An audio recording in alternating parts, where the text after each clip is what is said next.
Hello my dear friends, स्वागत है आपका आपके अपने यूट्यूब चैनल पाथ मेकर में। मेरा नाम है सौरभ और दोस्तों सुबह के 9 बज चुके हैं, समय हो चुका है जी के बूस्टअप सीरीज़ का। तो चलिए दोस्तों शुरू करते हैं आज की वीडियो। पहला क्वेश्चन हमारे सामने है, निम्न में से कौन सी नदी केवल भारत में बहती है? हमारे पास 4 ऑप्शन है दोस्तों, रावी नदी, गोदावरी नदी, गंगा नदी या फिर ब्रह्मपुत्र नदी। देखिए दोस्तों, इसका सही आंसर ऑप्शन बी, गोदावरी नदी एक ऐसी नदी है जिसका उद्गम स्थल भी भारत में ही है और दोस्तों ये भारत में ही बहती है, मतलब कि किसी भी दूसरे देश के अंदर एंट्री नहीं करती। ठीक है दोस्तों, गोदावरी नदी से रिलेटेड मैंने आपको दोस्तों पहले भी बता रखा है, इस नदी को वृद्ध गंगा के नाम से या फिर दक्षिणी गंगा के नाम से भी जाना जाता है। दोस्तों जो गोदावरी नदी है इसकी 1465 किलोमीटर इसकी लेंथ है, 1465 किलोमीटर लेंथ वाली ये एक नदी है दोस्तों, जो पूरे संपूर्ण भारत में इसको दक्षिण गंगा के नाम से जाना जाता है। देखिए दोस्तों, मैं आपको एक बात क्लियर कर दूं, ये मैंने बोला यहाँ पे दक्षिणी गंगा, मतलब कि साउदर्न गंगा। अगर आपसे पूछ लिया जाए कि दक्षिण भारत की गंगा के नाम से किस नदी को जाना जाता है, तो वो होती है दोस्तों कावेरी। ठीक है, आप कंफ्यूज ना होइएगा दोस्तों, कावेरी है दक्षिण भारत की गंगा, और अगर आपसे पूछ लिया जाता है दक्षिण गंगा, तो वो है दोस्तों गोदावरी नदी। ठीक है, और दोस्तों जी गोदावरी नदी है ये महाराष्ट्र से निकलती है, त्र्यंबकेश्वर पहाड़ी से। ठीक है, क्वेश्चन नंबर 2 है दोस्तों, बांस एक प्रकार है क्या? एक प्रकार की क्या चीज़ है दोस्तों? बांस झाड़ी है, वृक्ष है, घास है या फिर पौधा है? इसका सही आंसर है दोस्तों ऑप्शन सी, बांस एक प्रकार की घास होती है दोस्तों। ठीक है दोस्तों, अभी हमने अपने जो सितंबर मंथ के करंट अफेयर डिस्कस किए थे, उसमें मैंने बताया भी था, अभी हाल ही में वर्ल्ड बम्बू डे मनाया गया 18 सितंबर को। कब बनाया गया दोस्तों? वर्ल्ड बम्बू डे बनाया गया था दोस्तों, बांस दिवस, विश्व बांस दिवस 18 सितंबर को, और इसकी जो थीम थी दोस्तों वो बम्बू नाव थी। ठीक है, क्वेश्चन नंबर 3 है, श्वेत रक्त कणिकाओं मतलब कि WBC का प्रमुख कार्य क्या होता है? WBC दोस्तों व्हाइट ब्लड सेल्स को हम कहते हैं, रक्त को शुद्ध करना, ऑक्सीजन का परिवहन करना, शरीर की रोगों से लड़ने में मदद करना या फिर ए तथा बी दोनों। देखिए दोस्तों, जो वाइट ब्लड सेल्स होती हैं हमारी, ये हमारे इम्यून सिस्टम को बनाती हैं, मतलब कि हमारे शरीर के अंदर जो लीजिए वायरस आ जाता है या फिर कीटाणु होते हैं, उनसे कौन लड़ता है दोस्तों? वो WBC ही लड़ती है, और हमारे शरीर को क्या प्रोवाइड कराती है दोस्तों? इम्यून सिस्टम प्रोवाइड कराती है। ठीक है, तो इसका सही आंसर दोस्तों ऑप्शन सी, शरीर की रोगों से लड़ने में मदद करना का काम करती है श्वेत रक्त कणिका। क्वेश्चन नंबर 4 है दोस्तों, सर्वाधिक चमकने वाला ग्रह कौन सा है? हमारे पास 4 ऑप्शन है दोस्तों, शनि, शुक्र, बुध या फिर मंगल। इसका सही आंसर है ऑप्शन बी, शुक्र को कहते हैं दोस्तों सर्वाधिक चमकने वाला ग्रह। दोस्तों इसको सुबह का तारा या फिर सांझ का तारा भी कहा जाता है, भोर का तारा भी इसको हम कहते हैं दोस्तों। ठीक है, क्वेश्चन नंबर 5 है, विलुप्त प्राणियों का अध्ययन, विलुप्त प्राणियों के अध्ययन को क्या कहा जाता है? हमारे पास 4 ऑप्शन है दोस्तों, हर्पेटोलॉजी, जियोलॉजी, पोलियोओंटोलॉजी या फिर एंटोमोलॉजी। इसका सही आंसर है दोस्तों ऑप्शन सी, पोलियोओंटोलॉजी कहा जाता है विलुप्त प्राणियों के अध्ययन को। और जो दोस्तों ऑप्शन डी है एंटोमोलॉजी, ये मैंने आपको पढ़ा रखा है जी के बूस्टअप सीरीज के माध्यम से कि एंटोमोलॉजी किस किस स्टडी को कहा जाता है। दोस्तों आप कमेंट सेक्शन में कमेंट करके बताइएगा। क्वेश्चन नंबर 6 दोस्तों, भारत का स्थायी अनुसंधान संस्थान दक्षिण गंगोत्री कहाँ स्थित है? हमारे पास 4 ऑप्शन है दोस्तों, अंटार्कटिका, आर्कटिक सागर, हिंद महासागर या फिर उत्तराखंड। इसका सही आंसर है दोस्तों ऑप्शन ए, अंटार्कटिका में ही दोस्तों भारत का अनुसंधान संस्थान है दोस्तों दक्षिण गंगोत्री, जिसको दोस्तों 1984 में भारत की जो प्रधानमंत्री थी इंदिरा गांधी, उनके द्वारा इसको स्थापित किया गया था दोस्तों। लेकिन हाल ही में अगर हम बात करते हैं वर्तमान में, तो दक्षिण गंगोत्री दोस्तों कार्यरत नहीं है। ये दोस्तों एक क्या था? ये दक्षिण गंगोत्री दोस्तों एक अनुसंधान संस्थान थी जहाँ पे विज्ञान से रिलेटेड रिसर्च हुआ करती थी। क्वेश्चन नंबर 7 दोस्तों, वाहनों से निष्कासित गैस में सर्वाधिक मात्रा में कौन सी गैस होती है?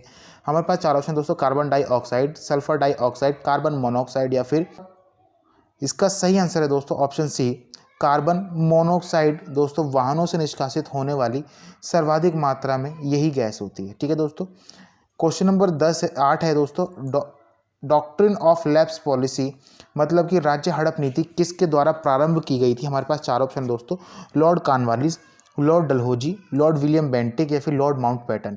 इसका सही आंसर है दोस्तों ऑप्शन बी, लॉर्ड डलहौजी ने स्टार्ट की थी डॉक्ट्रिन ऑफ लैप्स पॉलिसी मतलब कि राज्य हड़प नीति।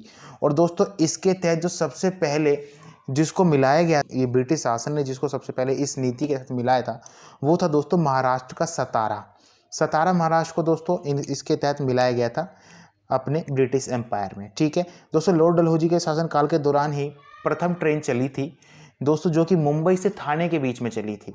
1853 में दोस्तों चली थी। और आप दोस्तों आप कमेंट करके बताएंगे उस ट्रेन का नाम क्या था। ठीक है दोस्तों।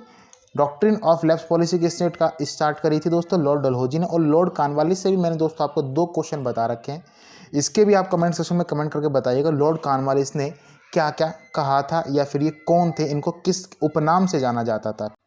क्वेश्चन नंबर 9 है दोस्तों, हृदय की धड़कन को नियंत्रित करने के लिए निम्नलिखित में से कौन सा खनिज आवश्यक है। हमारे पास 4 ऑप्शन है दोस्तों, सोडियम, मैग्नीशियम, कैल्शियम या फिर आयरन। इसका सही आंसर है दोस्तों ऑप्शन ए, सोडियम होता है दोस्तों, जो कि हमारे हृदय धड़कन को नियंत्रित करने का काम करता है। ठीक है।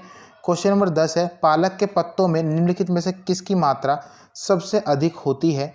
हमारे पास 4 ऑप्शन है दोस्तों, आयरन, खनिज, प्रोटीन या फिर विटामिन। इसका सही आंसर है दोस्तों ऑप्शन ए, आयरन की मात्रा सबसे अधिक होती है दोस्तों पालक के पत्तों में। ठीक है।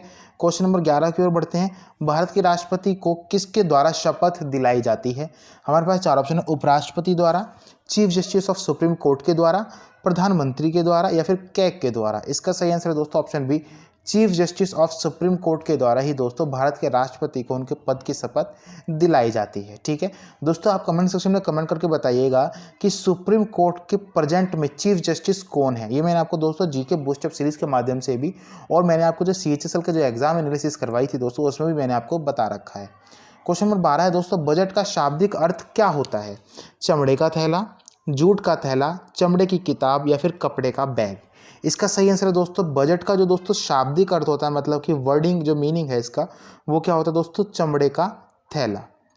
क्वेश्चन नंबर 13 है दोस्तों, किस अनुच्छेद के तहत केंद्रीय बजट को पेश किया जाता है। हमारे पास 4 ऑप्शन है दोस्तों, अनुच्छेद 123, अनुच्छेद 112, अनुच्छेद 212 या फिर अनुच्छेद 213। इसका सही आंसर है दोस्तों ऑप्शन ए बी, अनुच्छेद 112 के तहत दोस्तों केंद्रीय बजट को पेश किया जाता है। और अगर दोस्तों हमसे पूछ लिया जाए कि राज्य जो बजट होते हैं, मतलब पर्टिकुलर स्टेट के बजट को किस अनुच्छेद के तहत पेश किया जाता है, तो वो होता है दोस्तों आर्टिकल 212। ठीक है, कौन सा दोस्तों, आर्टिकल 212 के तहत ही दोस्तों क्या करते हैं, केंद्र राज्य के बजट को पेश किया जाता है। और अगर हमसे पूछ लिया जाता है कि केंद्रीय बजट को किस अनुच्छेद के तहत पेश किया जाता है दोस्तों, वो आर्टिकल 112 होता है। ठीक है। क्वेश्चन नंबर 14 है दोस्तों, भारत में सर्वप्रथम सामुदायिक विकास कार्यक्रम की शुरुआत कब की गई थी। दोस्तों, सामुदायिक विकास कार्यक्रम की शुरुआत पंडित जवाहरलाल नेहरू ने की थी और दोस्तों 1952 में की गई थी, लेकिन ये अनसक्सेसफुल रहा था। दोस्तों, सामुदायिक विकास कार्यक्रम क्या होता है दोस्तों, कि भारत के जो लोग थे उन्हें सामुदायिक तौर पर क्या करना था, उद्धार के लिए एक नियम बनाए जाते थे, उनको ही कहा जाता था दोस्तों सामुदायिक विकास कार्यक्रम। ठीक है। क्वेश्चन नंबर 15 है दोस्तों, अटॉर्नी जनरल ऑफ इंडिया महान्यायवादी पद के बारे में भारत के संविधान में किस अनुच्छेद में बताया गया है। हमारे पास 4 ऑप्शन दोस्तों, अनुच्छेद 75, अनुच्छेद 51, अनुच्छेद 40 या फिर अनुच्छेद 76। इसका सही आंसर है दोस्तों ऑप्शन डी, अनुच्छेद 76 में ही अटॉर्नी जनरल ऑफ इंडिया, मतलब कि महान्यायवादी के बारे में बताया गया है दोस्तों। अटॉर्नी जनरल ऑफ इंडिया दोस्तों ये एक क्या होते हैं दोस्तों, ये सबसे बड़े कानूनी अधिकारी होते हैं भारत सरकार के। और दोस्तों ये जो है, इनकी जो योग्यता होती है वो सुप्रीम कोर्ट के चीफ जस्टिस के बराबर होती है। और दोस्तों ये जो महान्यायवादी मतलब कि अटॉर्नी जनरल ऑफ इंडिया होते हैं दोस्तों, ये क्या करते हैं दोस्तों, भारत को रिप्रेजेंट करते हैं इंटरनेशनल कोर्ट में।